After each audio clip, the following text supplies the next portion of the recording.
Greetings, traveler. Here we are, ladies and gentlemen, watching another Matsuri game. 13.3k MMR right now. Absolute legend. Let's see what hero we're gonna take. We got a Voon, ETC, Chromie Ticketus, looking like ETC. Actually, let me have a look what ETC's win rate is right now. 8 here on the top 1%. Let's see what the rest of the list looks like. Alex, Morchi, Sylvanas, Jiraxis, Jailer. Sneed up there as well. Maleficent is up there too. That's funny. Alright, either way guys, if you'd like to check this out yourself, make sure to download the deck tracker.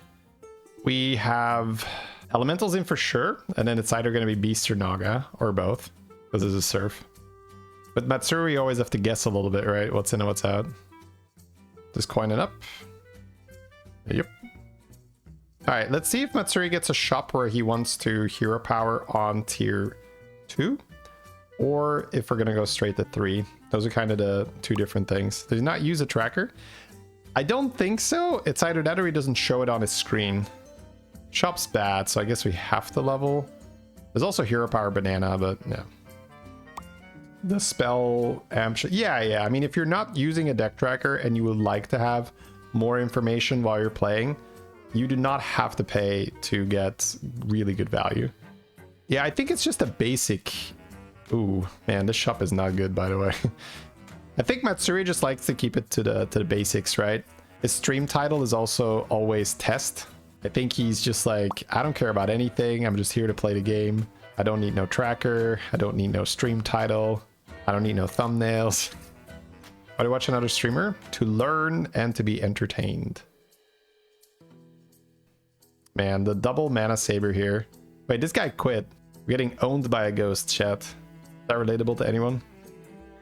Alright, let's see if our hero power is better now. We do have the money pirates and the lasso.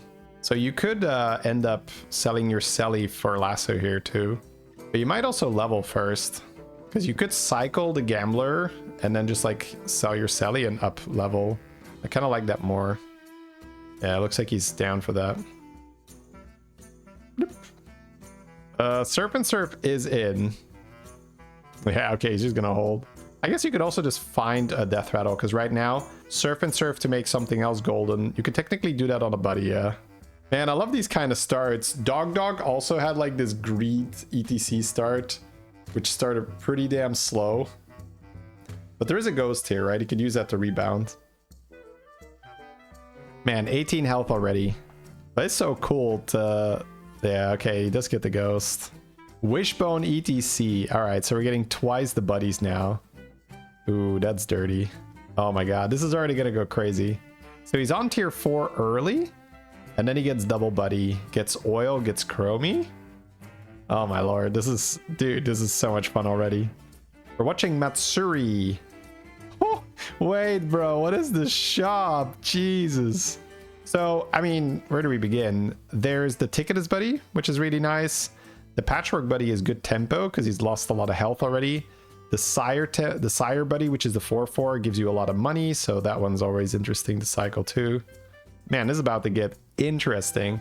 Now I want to just pick every ETC I see, I guess. Just because you might get the double hero power thing. He picked that so fast as well. I think he has experience with it, where he's like, oh, this is dumb. It's always this. It does feel pretty dumb, right? 3 gold for 2 buddies. Pretty silly. For a lesser trinket at least.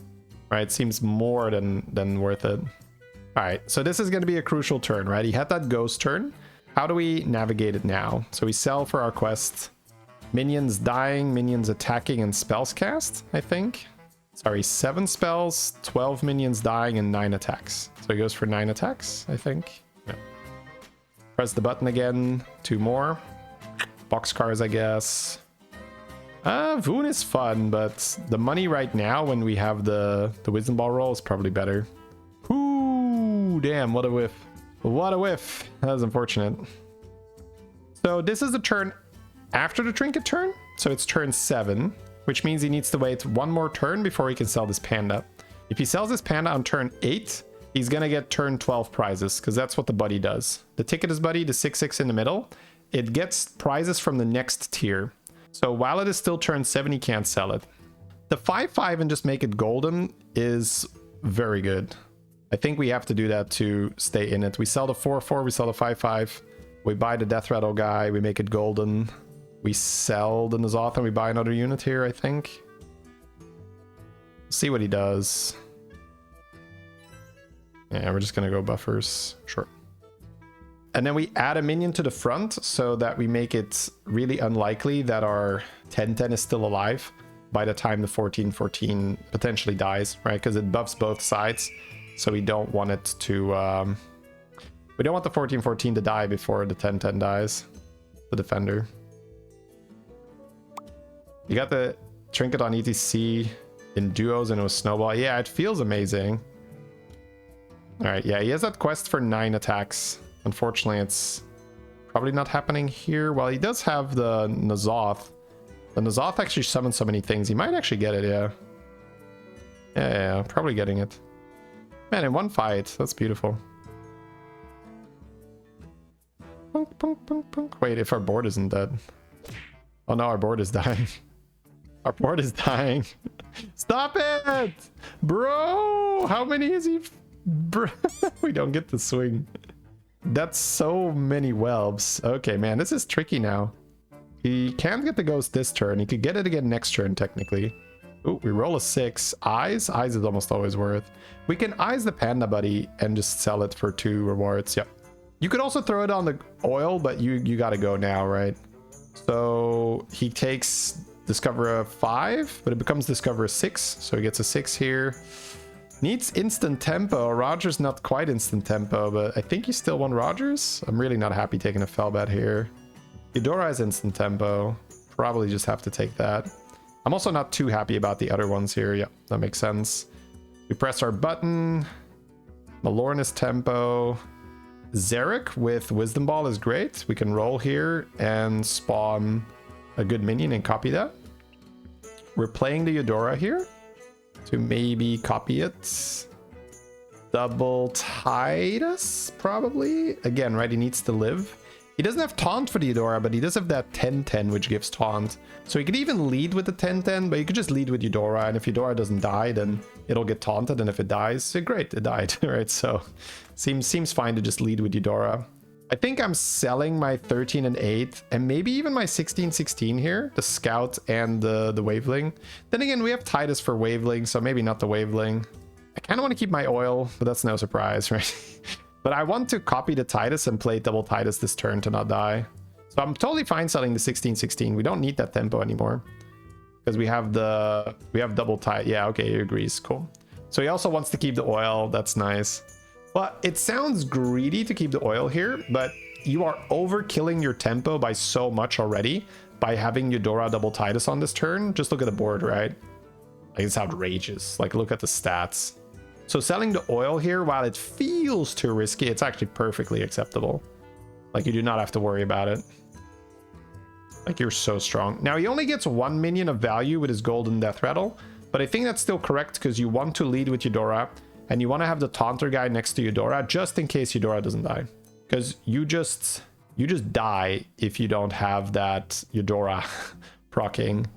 Probably Ice Block on 9 HP. Seems incredibly valuable. We also just have a lot of stuff going for us. So we have a brand in the shop. We can discover 2 spells with that. So this is not a position where we are desperate for more value. We just need to stay alive for a little while longer. So it seems like Ice Block is a perfect choice here. He doesn't even really need to keep the Titus and the Eudora anymore, simply because he is fighting the Ghost. Yep, I really like that. He's identifying correctly here. I have Ice Block and I'm fighting a Ghost. I do not have to be scared. So let's just go ahead and sell that.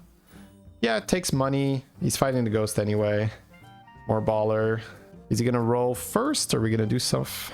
Yeah, he sells a lot of stuff that he doesn't want to have copied. So notice him selling the cards that he doesn't like, getting rid of them. That's because Wisdom Ball can copy your board. So he just like did a little bit of hygiene first to be like, oh, not this guy, not that guy. Yeah, could have been Golden Titus, but then again, you don't really need it. And copying that minion, the Battle Cry that generates 2 spells, is quite nice. So yeah, lots of money here, lots of stuff to do. I guess not that much money yet. But the Rogers probably still needs to proc one time. You would have never made the play, yet it seems so obvious after you see it. Yep, it's why it's so much fun to watch these guys, right? Yeah, he has the ice block, so he's saying no to the armor right now. He has a demon. That guy is usually just worth buying. Demons get so big. Ooh, we're passing. Harbinger? Belinda. He has a Belinda, yeah. I'm curious. Maybe he's just trying to push elementals from here? Maybe he's like a huge elemental fan. I have seen Matsuri push really hard for Ellie's before, but he's got a little bit of everything. And this is one of those positions that is so hard to navigate because you have options. You got a lot of money. You got a wisdom ball roll every turn. You got double buddy every turn. You have an ice block that gives you a little bit of extra time. There's a Belinda in your hand. You've got Rogers with double bounty, but there's also spawning an elemental every turn. The Chromie means that at the start of every turn, after you do your first roll, you could just get a crazy shop that changes how you approach it. So it's one of those wonderful positions to watch and not so wonderful to play because you just feel like an idiot. When you do this yourself, you're just like, oh my god, I could have won that. Okay, he sees an Azurite. Maybe now it's just time to go in. Probably the evolve, right? Yeah. Because we got Belinda in the hand. Yeah. Looks like he's pulling the trigger here. Pulling the trigger. Could have maybe played Belinda, but we don't have anything yet. Ooh, shielded UV is fun, but we have ice block, so just try to get the Azurite online. He was waiting for a shop to evolve. He gets a double evolve because of Bran here. Nope. Yeah, he's just ignoring the armor because he's got the ice block. Yeah, Evoker with Rogers is fun, but he has an Azurite and he has Belinda. So I think he is really, really trying to get to a place where he can just cast a lot of spells with the Azurite. Now, the cool thing here is that even without Belinda, he still gets a lot of value from bounties being cast twice. The Privateer casts the bounties twice, which means that the Azurite also goes off twice. He's got the, whatchamacallit, the dragon there to cycle. I kind of like cycling that first before casting bounties, just to get maybe some spell power boosts, but it's kind of negligible. All right, here we go. That's his turn, right? Now he's got his play. Chromie out, keeps the elemental over to Chromie. That's probably fair. Cast. Because he wants to probably cast those spells and then make something big and then magic absorption that. All right, has an Ellie in the shop, so he can cast the spells now. He could also play Belinda and cast on his own board to get more Azurite buffs. But if he casts on the shop, he'll get more immediate buffs. I would not want to roll away here. Oh, he always rolls an Ellie. Okay, never mind. He always rolls an Ellie. This is interesting because I sometimes wonder about this position. Should you target the shop still? Or do you target your board to get the extra Belinda cast? Yeah, I actually like targeting the board more now because your Belinda triggers twice. That's already nice. But also for your Azurite, you're getting an additional buff because of the double cast of the Belinda. So it's more permanent stats as well if you cast the spell on your board. Chromie, no, my precious. Yeah, in these positions, it's about knowing when to let go. He had so many options, but at some point, you have to trade your potential for actual board, right? So the Chromie, it's potential, all the value, right? The oil and stuff, that's all just potential. But he has to, like, commit at some point. Ooh, damn. Oh, if he did have armor, he would have kept this block, but that is so hindsight, right? Taking 9 is so awfully specific, so. But now it gets a little scarier, right? We were kind of safe there. Yeah, probably just want to hero power first thing every time because it's 1 gold. You're so likely to recover that 1 gold. I guess we're selling the Chenvala soon. I like how he is also prioritizing the cleave. I've started doing that a bit more myself. Yeah, sell the Chenvala. He has a triple, right? But he doesn't know which elemental is going to triple. So I'm wondering if he wants to use the reliquary here. He's selling out of Sanders. Wow, okay.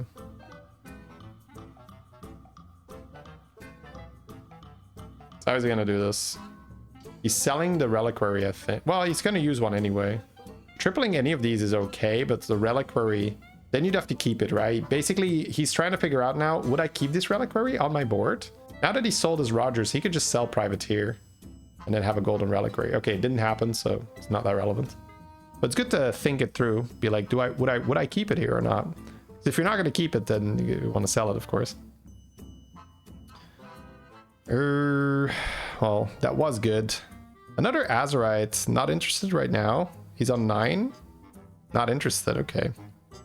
Belinda with Chef's Choice always goes off twice, so that's just worth buying. Yeah, he doesn't want to triple that. I do like still picking up the shield. Not picking up the Azurite was really disciplined. Interesting. He did lose, right? Yeah, he lost his block. But it is money. Gets rewarded for the skip, right? Skips the Azurite because he knows he needs more instant power. Finds the golden ley line, which gives him so many more magic absorptions, which makes him so much stronger this turn. Beautiful. Hey, Gremlin. 110 streak. What's up? Buff, buff, buff, buff, buff, buff, buff, buff, buff, buff, buff. All right. Might even play the Privateer because I don't think we care too much about the pair right now. Oh, he just cycles it for another Ellie. Yep. Yeah, he already has a golden cleave. Can build a second cleave. Big opponent, but we're bigger. That's good. The opponent needs to be big enough to kill our ley line. Who's more consistent, the viewer or the streamer? I've caught every single one of my streams for like the past 10 years. I'm insanely consistent. All right. Excellent humor. Yeah, he had double bounty, but he didn't have the Privateer anymore, so it didn't really matter. 25 golds. Yep. Oh. It's very nice to see how he gets these elemental games off the ground when there is no Rylak. Rylak is in the game, but he doesn't have it, right? Because I know how to get this when I have Rylak. It's tougher to do without. So he had the Rogers. So it's good to see that it's Rogers into Ellie if he doesn't have the Rylak. He gets the double cast on the bounties. That gives him some size to begin with. And once you have some size to the shop, your magic absorptions are good. And it's kind of like, okay, I'm just going to keep a ley line on the board. And that's good enough. Yeah, big dragons. But when elementals get big, it's kind of like just back to back. It's too big. Like when they live, when they get there. So that spot where he had a lot of potential, where he had a lot of options, it was really when he rolled the Azurite where he was like, okay, bingo, now I can go. Yeah, I already give Azurite quite a bit of respect myself. Oof, a triple kill. That means someone died to the ghost. If it's top 5 and it's a triple kill, somebody died to the ghost. Ooh. So Pyramid Buddy gains all the stats that as health. Sorry, so every time there is health gained, the Pyramid also gains that health. He can also avalanche to make a huge Pyramid Buddy, or he can avalanche the Pyramid to a cleave to give the cleave a lot of health. That's kind of however he wants to do it. It's a shame that he gets a Pyramid Buddy so close to the end, because it would be very, very fun to keep it on the board for 1 or 2 turns. I've done that myself when I was playing elementals, and I got eyes. So I made a golden Pyramid Buddy, which means that every time something on my board gained health, the Pyramid Buddy gained twice the health because it had because it was golden with eyes. Another fugitive. Yeah, I didn't really rate the first fugitive we bought, so if he's willing to do math and work, I'm gonna pause for a second. Like 2 avalanche with Pyramid Buddy is unethical because you can just avalanche a big thing on top of another thing, and then the Pyramid gain those stats, and then you can eat that thing again, and then the Pyramid gains the stats again. So it's like a quick double. So if you have the brain power and the time and you want to mess around with the board, wow, look at the bounty setup. Triple pirate and the battle cry. That's funny. Now, that would be a little tricky to do, and he is running out of time, and he does have a lot of gold he needs to spend, so fair, but generally speaking, if you can double Avalanche with Pyramid Buddy, it's gonna be pretty good. Yeah, but he's just gonna go for guaranteed good. It looks like he's just gonna eat the Pyramid Buddy. Buff, buff, buff, buff, buff, buff, buff, buff. And then just add the health. Yeah. I gotta do more of that. I think I would have just broken my head over like, how do I double my stats and like get the like he's just like, why go crazy? Make Cleave bigger. Add Leroy. Life is easy. And I mean, it's fair, right? Fair. Can't argue with results here. I see this a lot from players like Beater as well when I watch them. They're just willing to say, yeah, maybe it could be better, but I gotta go fast.